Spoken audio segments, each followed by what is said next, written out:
Russ. Yeah, I'm back in the car again. Headed out of Costco. Make sure your cars are clear so I can make a turn. Yeah, what time is it? 1:37 p.m. Yeah, kind of late, huh? Yeah, late lunch. What's the weather out here? 71 degrees. Yeah, that'd be a good day to ride, huh? It would be. Maybe we'll do that when I get back. So which bike should I take? Yeah, that's always the dilemma. Which bike should I take? I mean, there's a lot of bikes that I haven't taken out in a while. So little by little, I've been taking them. Give it a ride. And then at least I could say that at least I rode it for the year. Some bikes seem to get more ride time than others, right? Well, sometimes they're just more conveniently located. I've mentioned this before on my Russ's Right channel. Sometimes if it's right there in front, I usually just grab it. But then if you put it right back, it's always right there in the front again, right? So that's not a fair way of doing it, I guess. Yeah, you have to rotate them. Yeah, I gotta get some mileage in there. Yeah, a lot of the bikes don't have that many miles on them. Some do have more because they get used more, right? Others have very little, only because they weren't in the right position. Yep, sometimes that's how it happens.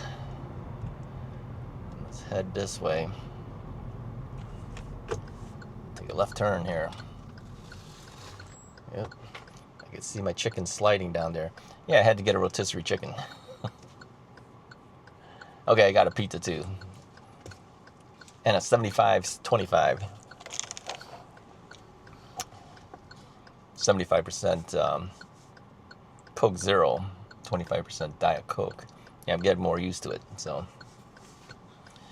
anyway, I was looking at YouTube this morning, as I usually do, just to see what's out there. And trying to catch up on some of the YouTube videos I hadn't seen for a little bit of time. Oh, time to go first. Hold on. Let's make the turn. Yeah, certain YouTubers have specific days that they release their videos, and you kind of know the schedule. I'm kind of all over the place. Yeah, I usually have a video out almost every single day, as you know, whether it's here on the More From Russ channel or maybe the Russ's Right channel. I'll do maybe 5 or 6 videos a week, so it's quite a bit. But you know, it's not hard. The More From Russ channel videos are not that difficult for me to do. I just turn the camera on and start talking. Okay, there's some editing sometimes involved. Sometimes I put some photos up for you to see. But in general, the mistakes that I say or do kind of stay. Yeah, I don't edit every other word.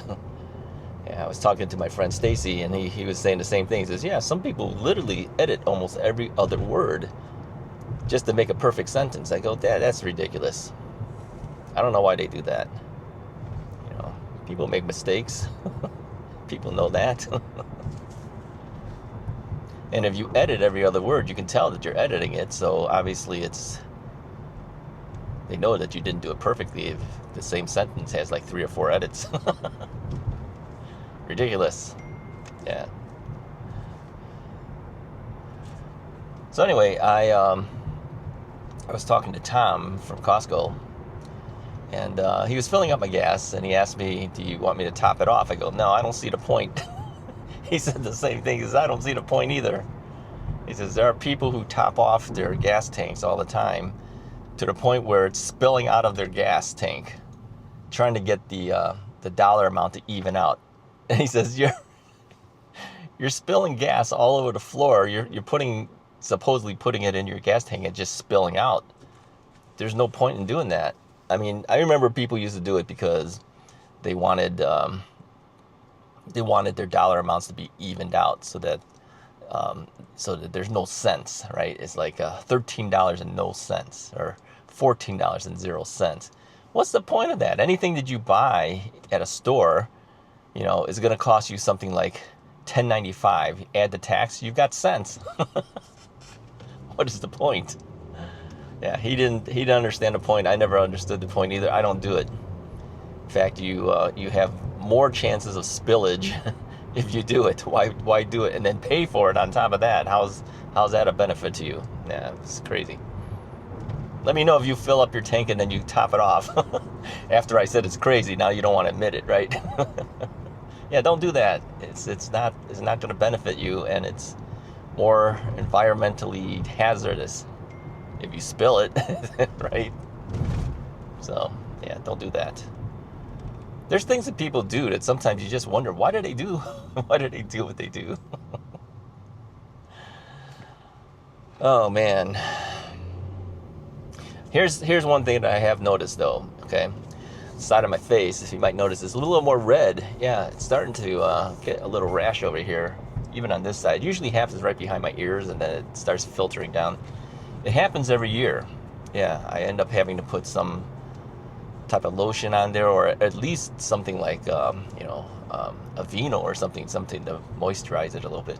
But it seems like as the weather changes, it does affect me skin-wise, and I'll either have to put what do they call that lotion? That not the lotion, but the hydrocortisone. Sometimes I have to put that on there. Sometimes I have to put just Aveeno or something. Right now I've just been putting Aveeno. I can't find where I put the the hydrocortisone stuff. I know I have a whole bunch from the last year. It's in a tube, right? Can't find it. I have to search it. I have to clean out. I gotta clean out the room where I keep some of the bikes. Yeah, I just keep throwing things in there as the bikes come in, and now it's kind of like a mess in there, and I can't find anything. I know it's in there. I just don't know where. So much little odds and ends that then it gets put into these little bins and everything. I don't know. I gotta search everything.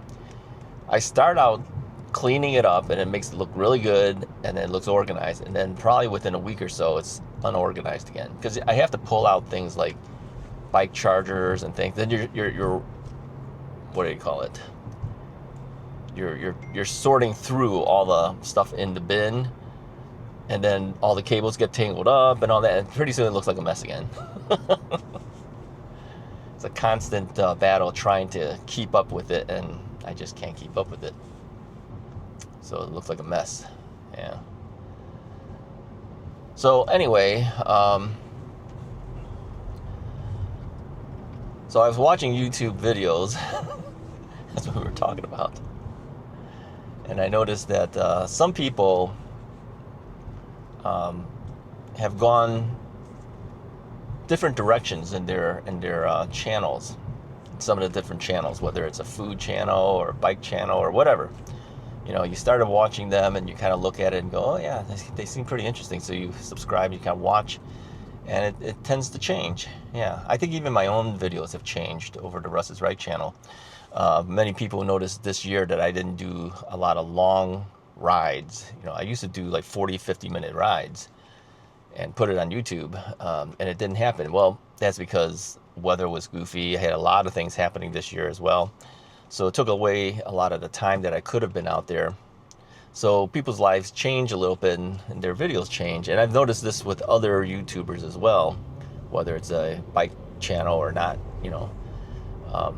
they change a little bit. And so then you kind of start thinking, do I want to stay subscribed? Should I unsubscribe? I don't usually unsubscribe from channels, because I subscribe for a reason, and I kind of figure one day they'll have something of interest, and then I'll know it. Yeah, if I unsubscribe, then I won't know what they're doing at all. So I have hundreds of subscriptions.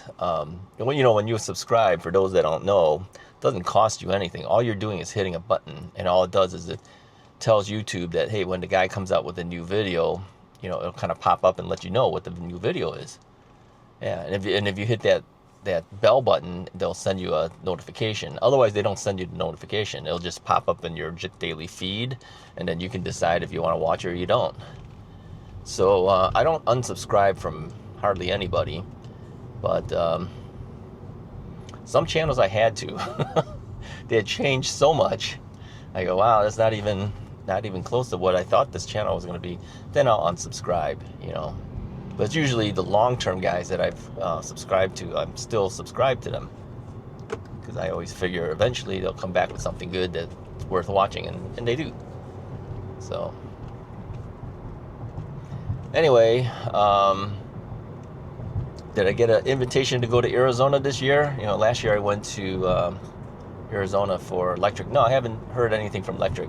Now, I don't know if they have something going on or they don't. So I don't know. But so far, yeah, I haven't heard anything. And they didn't invite me on the trip that they did out at the Grand Canyon. I would have liked to have gone to that one because I've never been to the Grand Canyon before. But some said that they invited mostly West Coast people. I don't know. I don't know if that's true or not. I'm just saying this is what I heard. Or they may not have any new stuff coming and nothing to show, so they won't do it. Or maybe they decided let's not do it, or they just decided not to invite me. That's a possibility too. I am a little bit more of a hassle for them because last year they had to drive me to different places, but it wasn't that big of a deal. It's just like when they went to the restaurants, somebody had to drive me. Or if we were going from someplace to someplace, some of the guys are walking, I jumped in the car.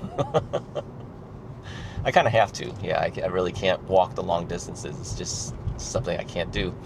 But I do still continue to promote the electric brand because I think they have a good product.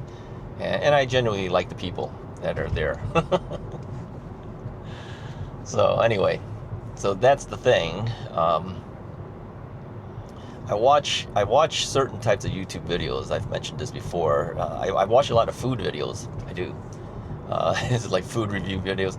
I watch a lot of Las Vegas videos, even though I'm not going to Vegas anytime soon. But I just like seeing what's happening out there in terms of the food areas. Yeah, the rest of the stuff I'm not that interested in. But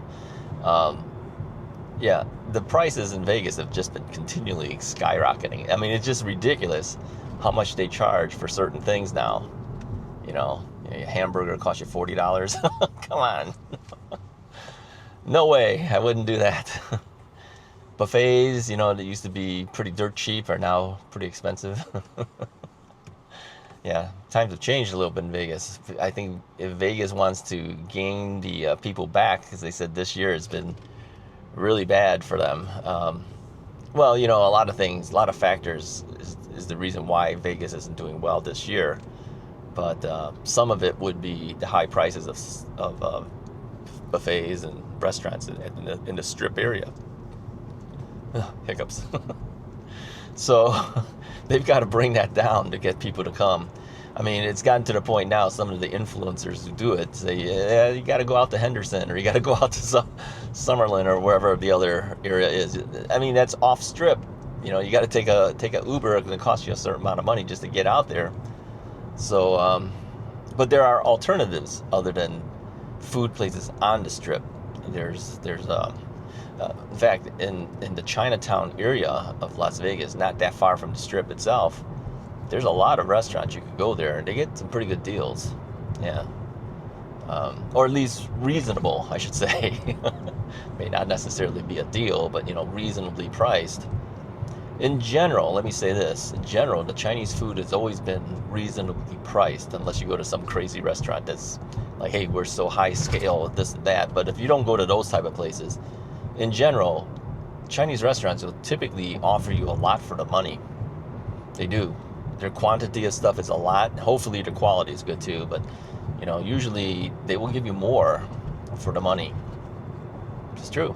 Yeah, I've noticed that, and many people who have mentioned it, who go to Chinese restaurants, who mention it, they say the same thing too.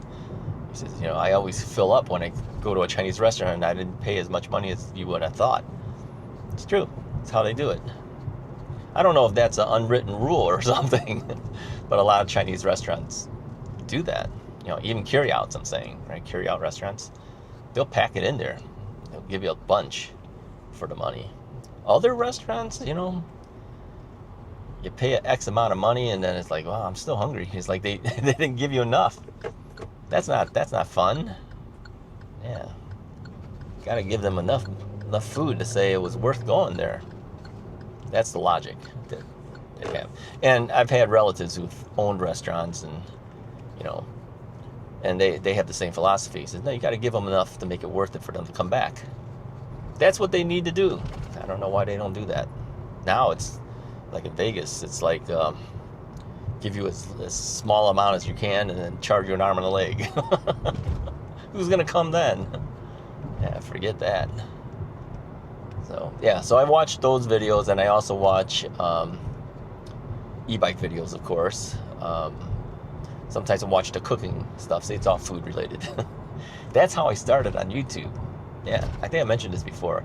I started watching barbecue channels because I wanted to learn how to barbecue, because I have several smokers, as you know, so it was important for me to learn how to do it. So I would watch Malcolm Reed, who has How to Barbecue Right. Yeah, you watch his channel. I've seen him getting bigger and bigger too, by the way. He's eating too much of his own food. I've watched T. Roy Cooks. Yeah, T. Roy Cooks. His name is Troy, but the channel is T-Roy Cooks. T. Roy Cooks. I've watched Baby Back Mania. Yeah, Maniac. Baby Back Maniac. Sorry. And several other barbecue channels. That's how I started. And then I also watched, who are they? Oh, barbecuepitboys.com. Yeah, barbecue pit boys. I've watched them a long time. I haven't seen them in years. I haven't really watched too much, but they were the guys, I think, one of those guys that started me watching. Anyways, I am here at Walgreens because I have to pick up some more metformin. I put a request in on Friday. Here it is Monday, and they didn't have it for me, so I decided to make a phone call to inquire about it. And of course, it's all automated, so I just put down that, yeah, and it just says, yeah, we're still working on it. Well, okay, they finally, and after I made the phone call, then within a half hour, I got a text that said, we're done. I think that phone call pushed them forward. Shouldn't have to do it that way. All right, anyways, if you liked the video, go ahead and hit the like button. Hit the subscribe button if you haven't already done so. More good videos to come. Talk to you guys next time.